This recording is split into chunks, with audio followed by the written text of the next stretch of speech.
क्या आपने कभी सोचा है कि पूरी दुनिया में यहूदी सिर्फ 0.24% है, लेकिन अरबपतियों में से 30% से ज्यादा लोग इसी समुदाय से आते हैं। अब क्या ये सिर्फ एक इत्तेफाक है या इसके पीछे कोई ऐसा गहरा रहस्य छिपा है जिसे हमें से ज्यादातर लोग पैसों के बारे में समझ ही नहीं पाते। सैम वॉल्टन, जिन्होंने वॉलमार्ट की स्थापना की, वो सिर्फ अमीर नहीं बनना चाहते थे। उनका सपना था कि वो दुनिया का सबसे बड़ा और किफायती स्टोर नेटवर्क बनाए ताकि आम लोगों की जिंदगी को बेहतर बनाया जा सके। पैसा तो उस बड़े सपने का एक बाय प्रोडक्ट है। अगर वो सिर्फ पैसे के बारे में सोचते तो शायद वॉलमार्ट जैसा विशाल साम्राज्य कभी खड़ा हो ही नहीं पाता।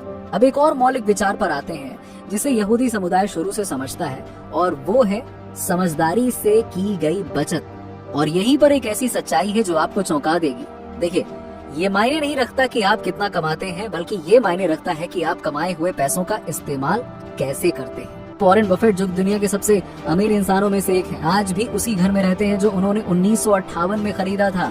कल्पना कीजिए, वो दुनिया के किसी महल में भी रह सकते हैं, लेकिन वो पैसों की असली कीमत समझते हैं। समझदारी से खर्च करने का मतलब है कि हर एक रुपये को उस जगह पर लगाना जहां उसके लिए और पैसा बना सके। आपके पास एक बहुत अच्छी सैलरी वाली नौकरी हो सकती है, लेकिन क्या होगा अगर कल कंपनी को अपना खर्च कम करना पड़े या कोई ऐसी अनहोनी हो जाए जो आपकी पूरी वित्तीय स्थिति को हिला कर रख दे। यहूदी इस खतरे को बहुत जल्दी समझ जाते हैं और इसीलिए वो हमेशा अपनी आय के स्रोत को बढ़ाने की कोशिश करते हैं। जेफ बेजोस ने अमेज़न की शुरुआत एक गैराज से की थी, अपनी नौकरी के साथ साथ। अगर वो अपनी नौकरी के आराम में ही खोए रहते तो कभी भी वो वहाँ पहुँच ही नहीं पाते जहाँ पे आज वो हैं। और यही है एक से ज्यादा आय स्रोत बनाने की असली ताकत। लेकिन आय बढ़ाने के अलावा एक और रहस्य है जो कुछ ही लोग समझते हैं, और वो ये है कि पैसा हमेशा रिश्तों के जरिए बहता है। रिश्ते आपके लिए नए अवसर, नए निवेश और नई साझेदारियों के दरवाजे खोलते हैं। कितनी बार आपने देखा है कि किसी एक को शानदार नौकरी या एक बड़ी बिजनेस डील सिर्फ इसलिए मिल गई क्योंकि वो सही लोगों के बीच में उठता बैठता है, और ये कोई इत्तेफाक नहीं होता है। अब मैं आपसे पूछता हूँ, आपने कितने मौके सिर्फ इसलिए गवा दिए क्योंकि आप सही लोगों को जानते ही नहीं थे?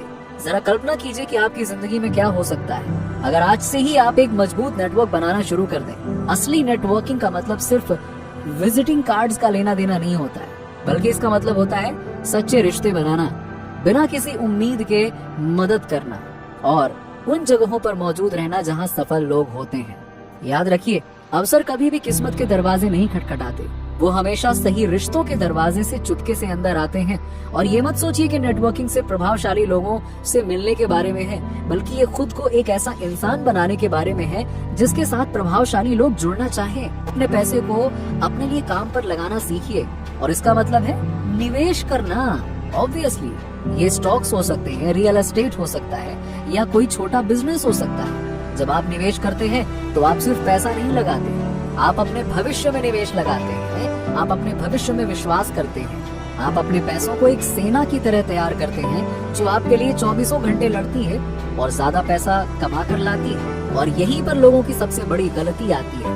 वो सोचते हैं कि निवेश शुरू करने के लिए बहुत सारे पैसों की जरूरत होती है। ये एक भ्रम है दोस्तों। अगर आप आज 1000 रुपए को नहीं संभाल सकते तो आप 10 लाख रुपए को भी नहीं संभाल पाएंगे। मुद्दा रकम का नहीं, अनुशासन और ज्ञान का है। आपकी आर्थिक सफलता के रास्ते में सबसे बड़ी रुकावट बाजार, सरकार या आपकी किस्मत नहीं है। वो रुकावट आपके अपने दिमाग में है। असफलता का डर, ये एक ऐसा डर है जो आपको जोखिम लेने से रोकता है, और जो इंसान जोखिम लेने से डरता है वो कभी भी बड़ी जीत हासिल नहीं कर सकता।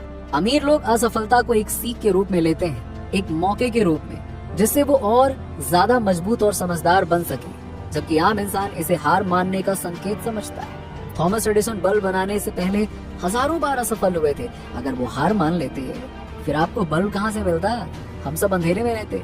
अगर आप वाकई अपने सपनों की जिंदगी जीना चाहते हैं तो आपको अपनी मानसिकता बदलनी होगी। आपको पैसों को एक दोस्त और एक औजार की तरह देखना होगा। आपको समझदारी भरे जोखिम लेने होंगे और हर गलती से सीखना होगा। और सबसे जरूरी बात, आपको लगातार सीखते रहना होगा।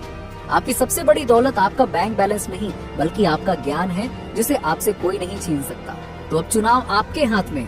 क्या आप उसी तरह जीते रहेंगे जैसे अब तक जीते आए हैं, या आप आज इसी पल अपने वित्तीय जिंदगी का नियंत्रण अपने हाथों में लेने का फैसला करेंगे?